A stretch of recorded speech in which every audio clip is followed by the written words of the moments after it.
I guess it was more or less a foregone conclusion that the Houston Texans were going to select Jadeveon Clowney. I, for some reason, felt that they were going to do a stunner, and they were going to pull a stunner, and they were going to draft a quarterback, would be Bortles or Manziel. I thought they were going to pick somebody else. But I'll talk about Manziel a little bit later, because you're listening live to James Krishnarik on Real Steel Sports on Spreaker Web Radio. My previous segment, I discussed what Michael Sam going to the St. Louis Rams means for them and also for him. In this segment, two of the most polarizing characters in this draft, Johnny Manziel and Jadeveon Clowney. Clowney being the number 1 overall pick, again, I'm not surprised. I kind of, as much as I felt, the Texans could do an upset, I think my gut kind of had a feeling that it was almost locked in they're going to take Clowney. Here's what I like about the pick, and it's not much. You give the Texans another pass rusher alongside J.J. Watt. You do. I mean, if you look at the 2013 Texans, their starters and roster.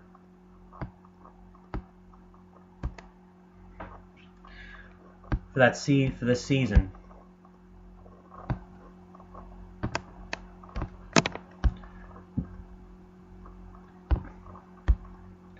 You had, on the defensive front, Antonio Smith, J.J. Watt, and Earl Mitchell.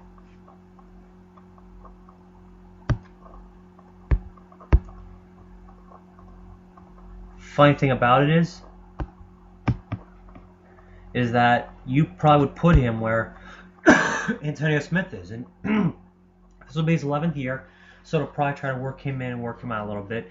But, if you really do look at the way this is shaping up, Jadeveon Clowney does fit in a way because he gives the Texans another pass rusher and probably somebody who's a little bit better, bigger, stronger, faster, and quicker than Antonio Smith. But in terms of Clowney to Texans, that's where the good things end. Where's he going to fit in that football team? Are you going to put him at 3-4 outside linebacker or 3-4 defensive end? Because I know for a fact, as a 3-4 outside linebacker,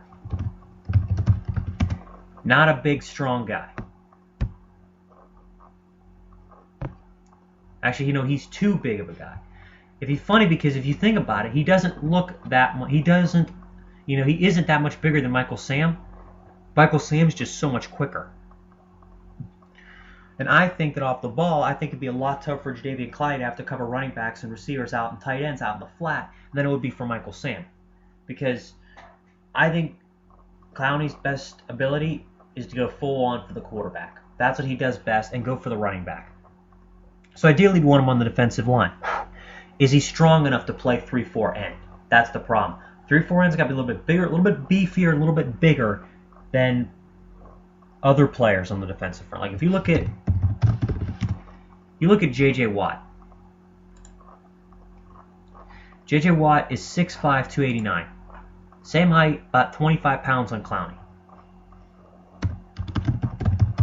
Aaron Smith, who I've regarded as probably the greatest defensive 3-4 end in the history of professional football, 6'5", 298. You look at other great 3-4 ends. Bruce Smith, I think, would be a great example. Bruce Smith had 25 pounds on him, even though he was a little bit shorter. Let me tell you something.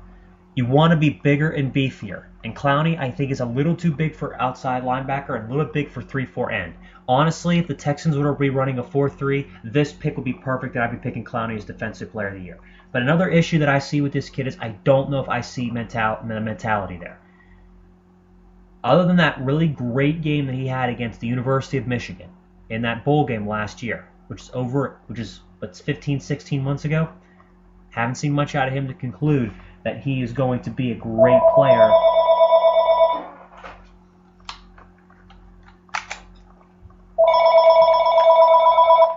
Pardon me here. Call.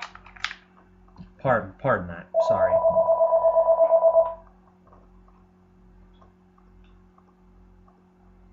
Sorry about that. My phone went off. But anyways, back to this. I'm really upset I didn't take the batteries out. I usually do that before I do my shows. But when you think about it, a 4-3, I mean, if you look at his mentality, he's been mentally inconsistent. I know he stated that, I'm the best player in the draft, I'm going to be the best pick in the draft. I honestly had 2 or 3 guys that I thought the Houston Texans should have probably taken ahead of Jadeveon Clowney. Because, again, he's not a perfect fit for their scheme, and mentally he's inconsistent. I know the Texans are thinking the positives of putting him with Watt and making, a hell of a tandem there, but I just don't know if I see between the years of the kids got what it takes. Let's put it this way. I think in terms of mental ability, I think in this draft, the most mentally tough player in this draft was either Johnny Manziel or Teddy Bridgewater. Either one of those guys. Clowney's at the bottom of my list because, again, he's not shown a great diligence to work. He's not known for being a hard worker. And it's been proven. Several people have noticed he's not a very hard worker. Can he change that? Because when he's got to go dig deep in the trenches in December for playoff berths with guys like J.J. Watt, and going up against, offensive linemen that are big behemoths of men to try to get the quarterback and the running back, can he do it? I don't know if he can. One of the guys he could potentially be facing, though, would be Johnny Manziel, a guy the Texans also are believed to have been projected to draft. I remember back at the end of the bowl season, the college bowl season, there was a pretty decent consensus that Jadeveon Clowney, that it wasn't going to be Jadeveon Clowney, that it was going to be Johnny Manziel.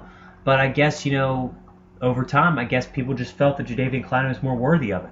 But anyways, enough about Clowney. Johnny Manziel, in my opinion, is clearly head and shoulders the best quarterback in the draft.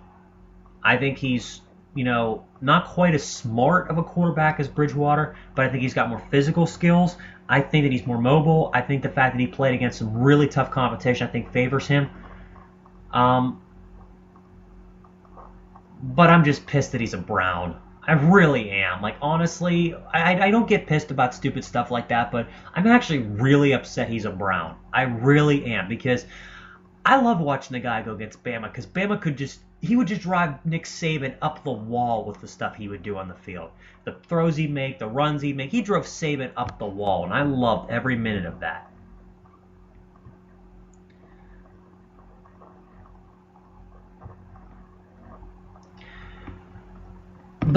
And then again, against all these really good teams, the comeback against Duke, the bowl win last year against Oklahoma, the guy's got so much potential, and he's going to be a Brown.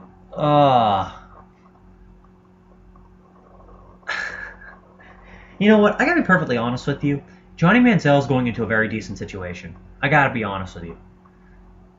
If they could just get that dumbass owner out of there, that might be a good idea. Jimmy Haslam is Mo, Larry, and Curly altogether. You fire a coach after 1 year, and you're such a bad organization, your receiver feels the only way he can relieve himself is to smoke pot. You know what? I gotta be honest. If I played for the Cleveland Browns, I'd smoke pot too. Or the Jaguars. Or any of those other crappy teams in the league. I'm serious on this one. And think about it this way, guys. You're playing for a team that, on average, isn't going to win maybe more than 4 or 5 games a year. And, oh, by the way, if you're the Browns, you've got the Ravens in your division, one of the best defenses over a long period of time in history, and a quarterback who've won a Super Bowl. You've got a coach who's won a Super Bowl in Pittsburgh and a quarterback with 2, and one of the best defenses in the league. And then you've got Cincinnati, a team on the rise with a defensive front that is just nasty.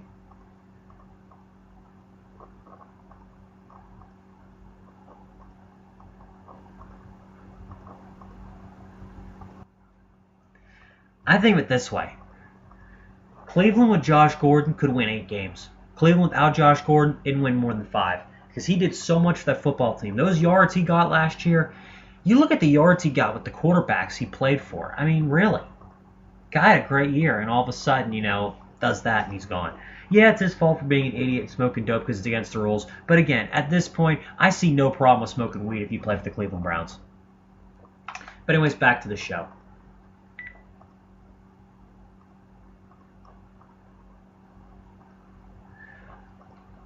My opinions are this. I think that the Cleveland Browns is one of the best places he could have gone, for himself and as a team and as a city looking for quarterback, because I got to be perfectly honest with you guys here. Manziel has not played it down, and he was just drafted Thursday. He's already the best quarterback the Browns have had since Derek Anderson. had that Pro Bowl year in 2007, that phantom year where everything came together and the team was a tiebreaker away from making the playoffs.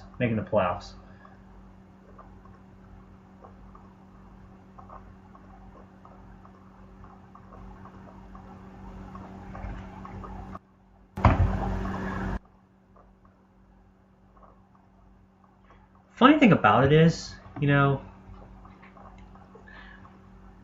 Manziel and Clowney both went to teams that are very different. Manziel, the Browns, a team that have been, in the shitter for the past how many years, and you've got the Texans on the other hand that were so good in 2011 and 2012, and then just regressed so suddenly. Like Matt Schaub just completely tanked it. Think about it like this. It's almost like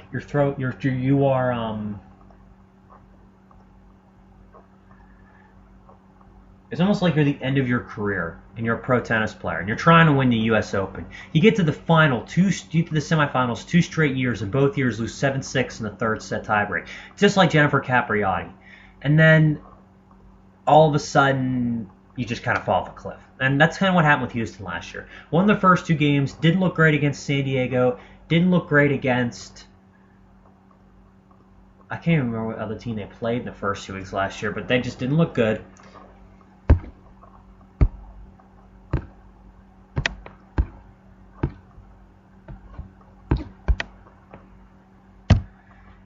Then go ahead on top of that, which makes it even better, and then you throw in a team that was just, I don't even know where I'm at right now. Then you put on some, oh yeah, now I know. The Patriots just completely blew the doors off in the last few years. You look at then the year before the Ravens. I gotta be honest. If in 2011, if Matt Schaub was healthy and playing, I think the Texans could very well have won the Super Bowl. Here's why. The Ravens weren't going to score more than about 20 points in that defense. The Patriots didn't have this great passing offense that year. They had a down year, and their pass defense was much worse than it was the year in 2012. You factor that all together, then you have to comprehend the fact that this team had a very good defense and would be going to play against the Giants in the Super Bowl, a team that absolutely shredded the Patriots, such nastily inferior defense. Nastily, that's a good one. You've got a recipe for a Super Bowl champion. And Jadeveon Clowney is going to a team that is actually a quarterback away from making a run at a Super Bowl. I'm serious. Let's put it this way.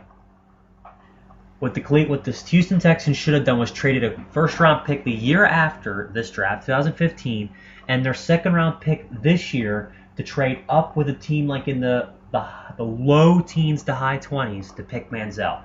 If they'd have done that, I think that Houston would have probably burned to the ground. The fans would have been so happy. They got the guy that everyone said they'd get and the guy that everybody wanted.